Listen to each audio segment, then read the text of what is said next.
Action. Assalamu alaikum kwanza baba. Wa alaikum salaam. Nikushukuru kwa jambo jema zuri kubwa, naweza kusema kama umenizawadia kuwepo kwenye harusi, kutufundisha siku ile. Harusi yangu ilibidi iwe ya kawaida, lakini ni trend sana, na hisi kwa ajili yako wako wanachangia. Sasa ila kuna kitu nataka nikwambie au nikuombe au nikumuulize, unishauri pia. Kuna mtazamo wa watu wananijaji na Uislamu wangu, yani wanakujaji yani kama like si Muislamu au hukufaa kuwa Muislamu. Kiufupi achana na. Leo kwanza nataka nikwambie kitu kimoja mwanangu. Kwanza shukuru. Sema alhamdulillah kama pia. Maana hata mimi naulizwa kweli ni hakika imetokea, kwani yeye na mpaka muone imekuwa vigumu. Mwanadamu ameumbwa kama chai, ukiitia katika kikombe nayo inachukua sura ya kikombe, ukiitia kwenye chupa.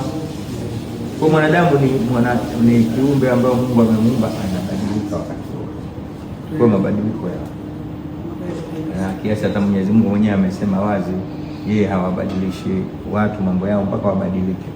Hii maana yake kwamba uwezekano wa kubadilika kwa mwanadamu upo kabisa, na ni makosa kumjaji mtu na zile hukumu za Mungu kabla ya kifo chake. Yaani kabla hajafa mtu ni makosa kumhukumia pepo au moto, kwa sababu Mungu ndo anamjua mwanadamu aliyomuumba.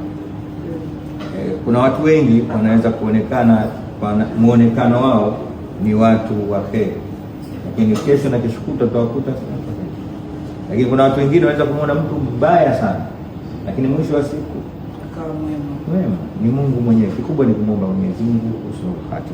Kwa hiyo wewe kama wewe for your position na iki ulichokiamua, endelea kujiamini, kujipongeza na basi hapo.